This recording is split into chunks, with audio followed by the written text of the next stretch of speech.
Meu filho, escuta uma coisa. A casa tá caindo. E isso tá interessante de assistir. Depois que a Folha de São Paulo diz que os ministros do STF estão insatisfeitos, irritados com as decisões do ministro Alexandre de Moraes. Depois de vários jornais, inclusive a Globo, falar não dá para passar pano para isso aqui não. Até órgãos e ONGs internacionais começam a bater no ministro Supremo Alexandre de Moraes. Olha isso aqui. Matéria do Poder 360. A prisão do Bolsonaro é frágil, diz a Transparência Internacional. Ora bolas. Aos poucos, aquela turminha que dizia que o ministro Alexandre de Moraes estava sendo injustiçado sobre as decisões do Trump, começam a acreditar que o Trump estava certo ao aplicar a Lei Magnitsky. A Transparência Internacional, Brasil, que é parte de uma organização global de combate à corrupção, afirmou em comunicado, divulgado na terça-feira, que a prisão domiciliar do ex-presidente Bolsonaro, decretada pelo Alexandre de Moraes, ministro do STF, baseia-se em fundamentos jurídicos frágeis. Escancarou uma coisa chamada ativismo judicial, perseguição política. Para organizações, o STF se empoderou para resistir aos ataques reais durante o governo Bolsonaro. Porém, esse empoderamento, que foi necessário em um contexto emergencial, não pode se converter em prática permanente de atuação de ofício e extrapolação dos limites constitucionais. Passou um pano danado, mas falou o que precisava falar. Inventaram um discursinho de que era para defender a democracia e agora matam a democracia. A Transparência Internacional disse que a prisão domiciliar do ex-presidente foi provocada por, abre aspas, suposta violação de proibição genérica de comunicação, o que, para a organização, é preocupante. Parece configurar uma tentativa de silenciamento incompatível com o Estado de Direito. Resumindo, ditadura do judiciário dita pela Transparência Internacional. Sabe, as máscaras estão caindo. As coisas estão acontecendo e está todo mundo escancarando, né? Que essa historinha de defesa da democracia foi história para boi dormir, tá bom? Pessoal, hoje é dia 6, hoje é quarta, quinta, já estou até perdido, acho que hoje é quarta-feira, esse é o nosso último editorial do dia, bora entender tudo que está acontecendo. Se você não é inscrito, inscreva-se, porque tem muita, mas muita informação importante nesse editorial. Bora continuar com as notícias. Já pensou em ver a Globo News se tornando uma emissora de direita? Você já pensou nisso? Dá uma olhada. Matéria 360 diário, já ia falar Poder 360.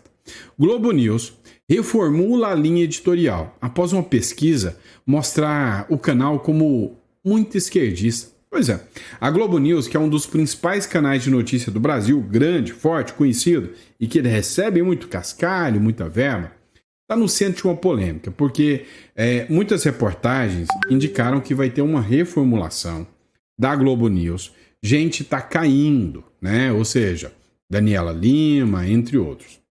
O Ferrigno publicou o seguinte: a Globo News mudará a linha editorial e dará uma guinada à direita de jornal. A decisão, segundo o Dia, está ligada a uma pesquisa interna encomendada pelos acionistas que identificou a Rede Globo como um canal de extrema esquerda. Olha só isso, o jogo virou. Estão chamando agora de extrema esquerda a Globo News.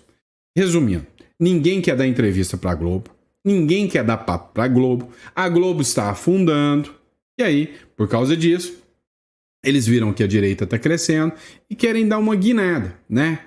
Rumo à direita. Eu tenho duas teorias. A primeira é que logo, nem cachorro vai ficar assistindo Globo News mais. Só militante. Só vai passar dentro da USP. Fora da USP não passa em lugar nenhum mais. Né? Agora, eu tenho uma outra teoria. Será que é porque a turma da Globo News tem muito investimento lá nos Estados Unidos e que, até onde eu sei, a família Marinho mora por lá? Vem cá, mas a gente precisa entender uma coisa. Às vezes você fica assistindo e fala, olha, Tô vendo essa história toda, essa novela toda, vai dar em nada. Veja o Maduro. Maduro já foi sancionado há 5 anos aí pelo Trump, deu em nada. 6 anos. Olha essa matéria do Metrópolis. 6 anos atrás, né, após cerco total, o governo Maduro desdenha da sanção dos Estados Unidos. Há 6 anos atrás, o Donald Trump falou alto, gritou grosso, falou, eu vou pegar o Maduro. Beleza. Impôs sanções econômicas ao Maduro, e ainda está no poder até hoje. Inclusive, no ano passado, ainda tinha gestão Biden, né? Passador de pano para a esquerda. De esquerda, né? O que aconteceu? O Maduro fraudou as eleições. Segundo o Maduro, a economia venezuelana mandou um dane-se para o Trump. Está crescendo 7% ao ano e não precisa do Donald Trump. Então, que o Brasil também não precisa se preocupar nem um pouquinho. Porque com sanção ou sem sanção, o Brasil vai crescer muito mais, igual a Venezuela. Nós vamos nos tornar uma Venezuela com muito orgulho. Só que o jogo não é bem assim, a gente precisa entender a real. Os números que são apresentados por esses governos socialistas são todos mentirosos. Eles manipulam a verdade. Todos os lugares que o Lula ama, que é Venezuela, que é Cuba, que é a China, que é a Rússia, os números são aqueles que o governo informa da forma que eles bem entendem. Não tem nada de transparência nem nada disso. Os números são mentirosos. Tem um cara aí que faz uns vídeos, né? O Nômade Sincero. Acho que é isso o nome do canal dele, né? O cara fez uma visita na Venezuela. Você vê que não é nada disso. O povo lá passa uma dificuldade lascada, né? Só que eles mentem, eles são mentirosos. Essa turma esquerdista, socialista, é mentirosa. Vou colocar um vídeo para vocês, vou dar um exemplo do que pode acontecer no Brasil. Se por um acaso resolverem defender esse modelo socialista e defender até o ministro Alexandre de Moraes e peitar o Trump ainda mais. Esse vídeo, né, da CCB, ARG, né, me chamou a atenção e aí eu queria que você assistisse aqui. Agora, vou simular exatamente o que aconteceria se o Brasil desafiasse as sanções Magnitsky. É um exercício de análise de risco que todo brasileiro precisa entender. Primeira semana, os americanos enviariam um ultimato formal. O Brasil tem 7 dias para instruir seus bancos a cumprirem as sanções contra Alexandre de Moraes ou enfrentará sanções secundárias. O governo brasileiro responde: não reconhecemos autoridade americana sobre o nosso sistema judiciário. Os bancos brasileiros não cumprirão essas sanções. O Wall Street Journal, Financial Times, Bloomberg começam cobertura 24 horas desse evento. Investidores internacionais entrariam em pânico imediato. O risco do país dispara. Na semana seguinte, as primeiras retaliações começam. Primeira onda de sanções secundárias. 3 bancos americanos cortam o sistema de correspondent banking com o Banco do Brasil, Bradesco e Itaú, os maiores do país. Resultado imediato disso, o dólar salta de 5,50 para 7 dólares em uma semana apenas. A bolsa despenca praticamente uns 30% e a fuga de capital supera os 20 bilhões de dólares. Empresas começam a cancelar importações aos montes, não conseguem mais obter cartas de crédito, por exemplo. Os portos param de receber navios que dependem de financiamento internacional. Na terceira semana, as empresas de tecnologia entram no jogo. Microsoft avisa que vai cancelar licenças de bancos brasileiros em 30 dias, Amazon suspende novos contratos com bancos brasileiros, Google bloqueia sistemas. Agora vou explicar algo que nenhum político quer te falar. O preço humano real que os brasileiros pagariam se o governo decidisse proteger Alexandre de Moraes. Não é sobre economia abstrata não, tá? É sobre vida e morte. O primeiro impacto seria uma catástrofe sanitária sem precedentes. Eu vou te explicar por quê, não é exagero. E aqui está um dado que vai chocar vocês. O Brasil importa 95% dos ingredientes farmacêuticos ativos. Significa que 95% dos medicamentos vendidos no Brasil dependem de importações. Insulina para diabéticos, quimioterapia para pacientes de câncer, medicamentos para HIV ou remédios psiquiátricos. Sem acesso ao sistema financeiro internacional, laboratórios estrangeiros param de aceitar pagamentos brasileiros. É como se cortassem o oxigênio de um sistema de saúde nacional inteiro. Além disso, em relação a equipamentos médicos, seria ainda pior. O Brasil importa 80% dos equipamentos hospitalares. Marca-passos, desfibriladores, máquinas de hemodiálise, tomógrafos, respiradores. Imaginem hospitais com pacientes de UTI e os respiradores parando de funcionar porque não conseguem importar peças de reposição, por exemplo. Não conseguem pagar fornecedores estrangeiros. Cirurgias cardíacas canceladas porque não há como importar válvulas, transplantes suspensos porque não há como pagar medicamentos anti-rejeição. Em 6 meses, teríamos uma crise humanitária comparável a uma guerra, praticamente. Milhares de mortes evitáveis por falta de medicamentos e equipamentos. Segundo impacto, a destruição do sistema alimentar brasileiro. E aqui um outro dado terrível. O Brasil importa 85% dos fertilizantes que usa. E sem fertilizantes, a produtividade agrícola despencaria pelo menos 60% em uma safra. Os preços dos alimentos disparariam. Arroz, feijão, carne, leite, tudo ficaria praticamente inacessível para a população mais carente do Brasil. Mas vai além da da produção. O Brasil exporta 80 bilhões de dólares em produtos agrícolas por ano. Sem acesso ao sistema financeiro internacional, as exportações praticamente parariam. O resultado disso é que o agronegócio praticamente quebraria. Milhões de empregos rurais seriam perdidos, cidades do interior entrariam em colapso total por conta da economia ser dependente desse mercado. O terceiro impacto seria uma crise energética. O Brasil importa 70% do petróleo que refina aqui dentro. Importa 40% do gás natural que consome. Sem poder pagar fornecedores internacionais, as refinarias parariam. Os postos de combustíveis ficariam sem gasolina. Caminhões param de rodar. A distribuição de alimentos colapsa. Usinas termoelétricas ficariam sem gás. Isso causaria uma instabilidade no sistema elétrico. As indústrias param de produzir por falta de energia confiável dentro do país. É como se voltássemos lá no século XIX.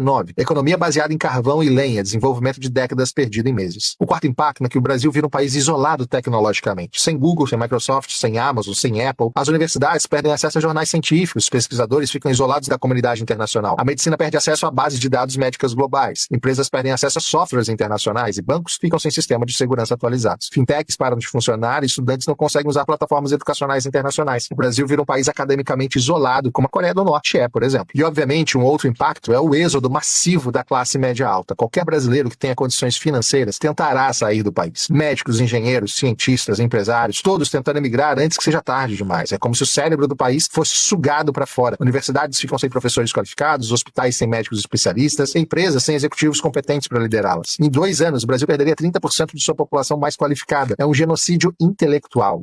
O sexto impacto seria a destruição do sistema previdenciário. Imagina fundos de pensão brasileiros que têm 50% de investimentos em títulos estrangeiros. Com essas aplicações congeladas, as aposentadorias poderiam parar de ser pagas. É como se roubassem décadas de contribuições previdenciárias e idosos ficam totalmente desamparados, com famílias inteiras entrando em completo desespero. E aqui está o dilema moral que vai definir o futuro do Brasil. De um lado, proteger a independência de um ministro do STF. Do outro, proteger 220 milhões de brasileiros de uma catástrofe humanitária. De um lado, manter o orgulho nacional. E do outro, evitar que milhares morram por falta de medicamentos importados, por exemplo. De um lado, resistir ao imperialismo americano. E do outro, permitir que o Brasil continue negociando com todo o restante do mundo. A realidade é que a soberania é um luxo que países dependentes não podem pagar. E o Brasil é brutalmente dependente do sistema internacional. Não temos medicamentos próprios, não temos fertilizantes próprios, não temos tecnologia própria, não temos sistema financeiro independente. Somos um país com pretensões de potência, mas com a vulnerabilidade de um país subdesenvolvido. E essa contradição seria exposta de uma forma brutal. A realidade é brutal, mas precisa ser dita. O Brasil não tem condições de desafiar o sistema financeiro americano. A Lei Magnitsky não é apenas uma ferramenta jurídica, é uma arma geopolítica que pode destruir economias inteiras, como já fez antes. E o Brasil está totalmente vulnerável a ela. A verdadeira lição aqui não é sobre Alexandre de Moraes ou STF, é sobre poder real no mundo moderno. Poder real não está em constituições ou soberania formal, está no controle de sistema financeiro global. E esse controle está lá em Washington. O que vai acontecer nos próximos meses determinará não só o futuro de Alexandre de Moraes, mas o futuro da relação entre Brasil e Estados Unidos. Uma coisa é certa, a hora da inocência acabou. Autoridades brasileiras agora sabem que estão sujeitas ao escrutínio americano. E saiba, isso muda todo o jogo. Se você quer entender como essas pressões geopolíticas afetam sua vida, se inscreva no canal. Na próxima semana eu vou explicar como os outros países criaram sistemas financeiros alternativos e por que eles fracassaram. E deixa nos comentários, você acha que o Brasil deveria resistir ou ceder às pressões dos americanos?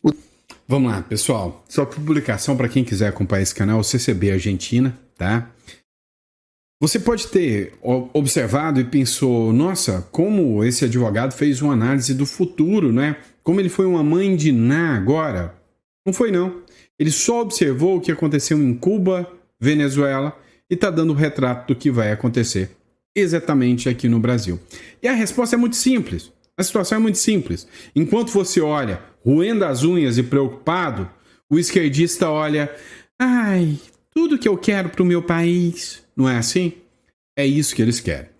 Eles querem a destruição total econômica do país para que eles possam dominar. O poder, a riqueza, tudo fica na mão de poucos. É isso que é o socialismo.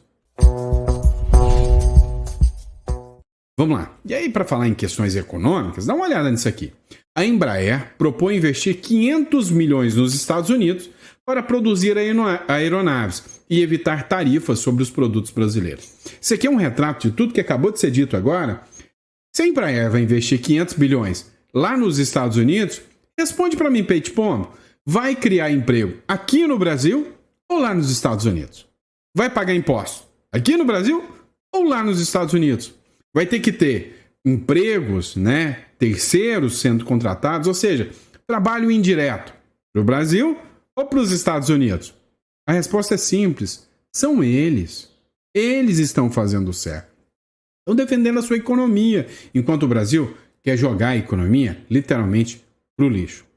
Olha, a Embraer anunciou ontem, tá, que pretende investir 500 bilhões, não é de reais, é de dólares, 500 bilhões de dólares para produzir o avião cargueiro militar KC-390 nos Estados Unidos, se o país optar pela compra da aeronave. Ou seja, se o Trump falar, não, eu quero comprar, em vez de comprar do Brasil, produz com a tecnologia brasileira lá nos Estados Unidos. E aí, aqui, o brasileiro fica literalmente a ver navios. Mas a coisa vai muito além, mas muito além mesmo. A questão militar está chamando a atenção. Olha essa publicação da Sociedade Militar que eu trago para você agora. Olha isso. Quando eu estou falando para vocês que os americanos são espertos, que eles sabem articular e, do ponto de vista estratégico, dão um banho no Brasil, isso é fato.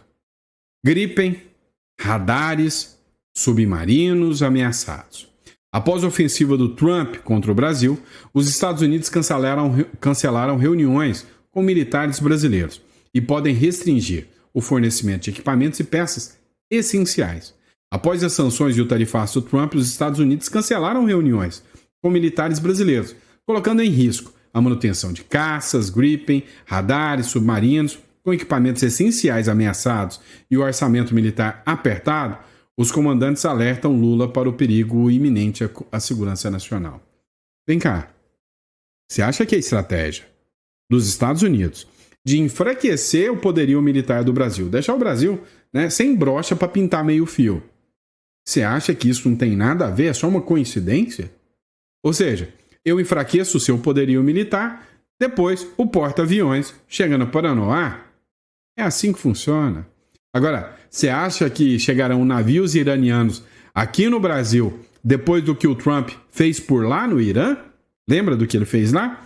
A guerra só durou 12 dias. O Leandro Ruschel fez uma publicação e falou, olha, é só o começo. E você, nesse momento, precisa escolher um lado. O que aconteceu foi o seguinte.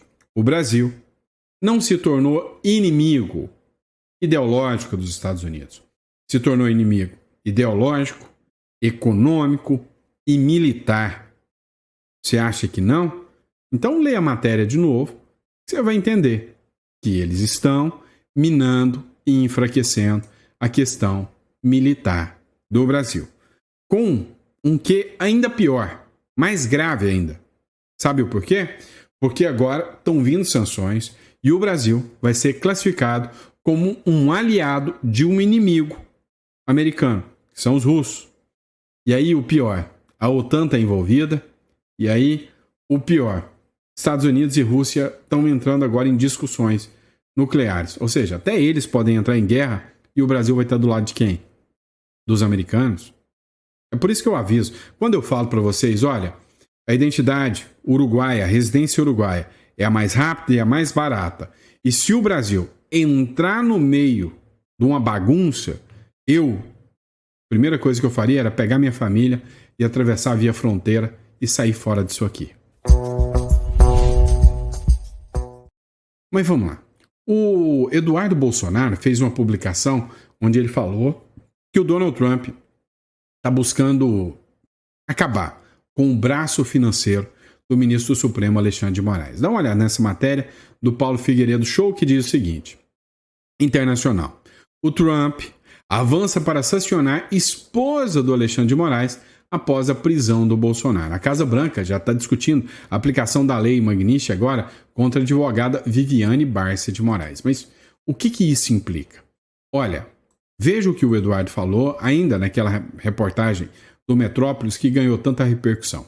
Escuta só. Ele já tem material para sancionar diversas autoridades brasileiras. né? É claro, a Viviane seria uma válvula de escape para uma saída honrosa do Alexandre de Moraes, mas como ele opta por dobrar a aposta, há sim um risco muito alto de que ela também venha a tomar essas sanções OFAC, porque ela é entendida como o braço financeiro do Alexandre de Moraes. O próprio relógio que ele utiliza, de um padrão de altíssimo luxo, demonstra que não sobrevive apenas com o seu salário. E essa renda vem da sua esposa Viviane.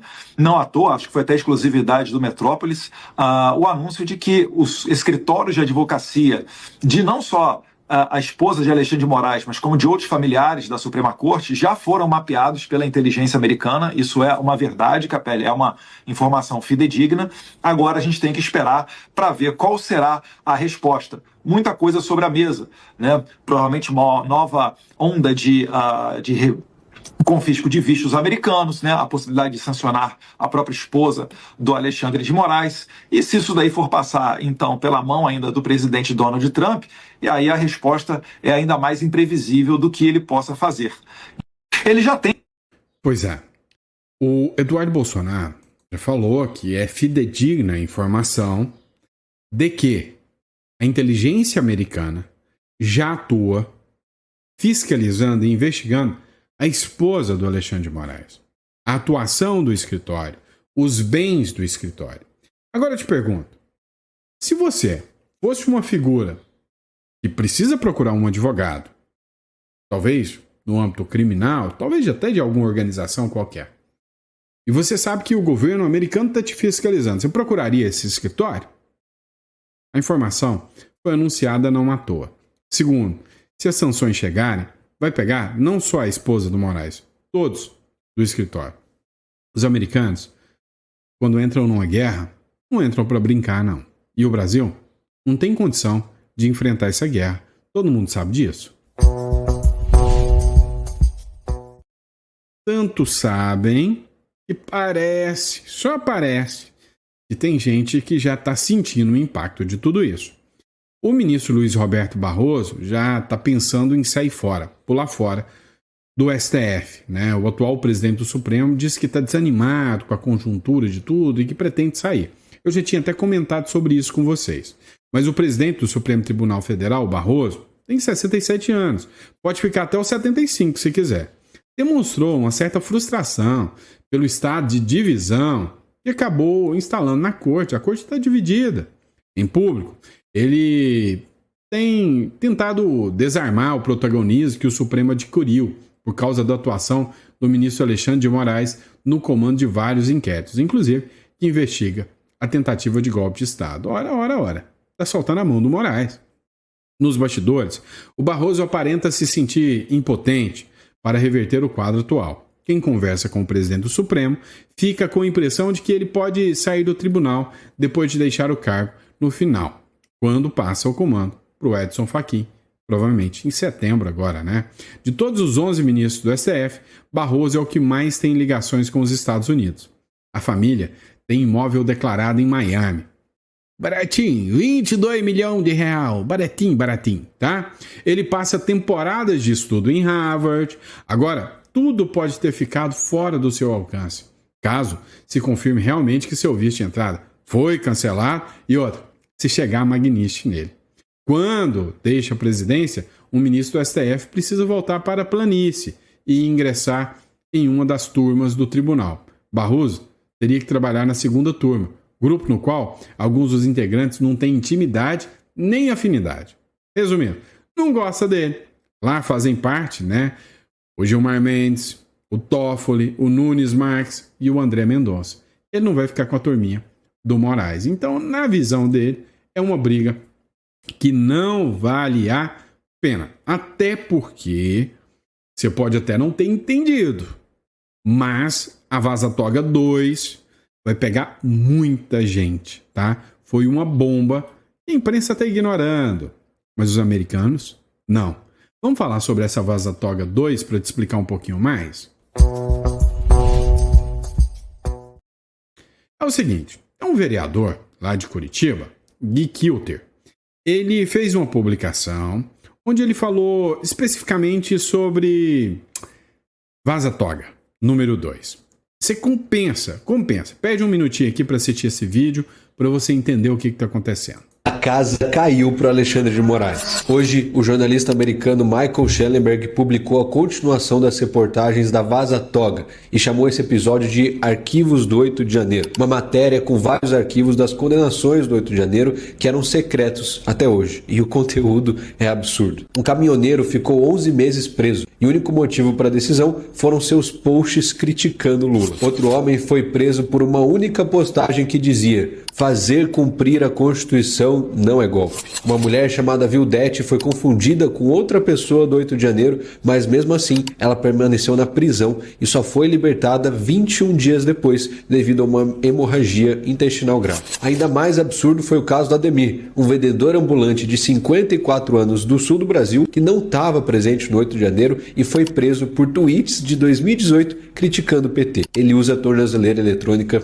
até hoje. Em um grupo de WhatsApp dos assessores de Moraes, uma das suas assessoras diz que Moraes ordenou que não fosse solta uma pessoa em específico sem antes revisar suas redes sociais, mesmo com o pedido da PGR pela soltura. No mesmo grupo, ao se despedir, o juiz auxiliar de Moraes escreve que nas audiências de custódia possamos dar a cada um o que lhe é direito, a prisão. Sim, um juiz declarando a sentença em grupo de WhatsApp antes mesmo da condenação. Além disso, a reportagem também revela que o STF usou ilegalmente o banco de dados biométrico do TSE, o Guest Bio, para identificar manifestantes e então prendê-los. A equipe de desinformação usou a plataforma para identificar manifestantes com base em imagens após uma ordem formal de Moraes. Depois de usar essa plataforma para associar um nome a um rosto, a equipe então vasculhava as redes sociais em busca de postagens que pudessem ser interpretadas como antidemocrática. E Moraes decretava então a prisão preventiva, que muitas vezes durava meses. Esse caso é a imprensa internacional denunciando formalmente os abusos de Moraes e as consequências podem ser graves, desde mais sanções ao Brasil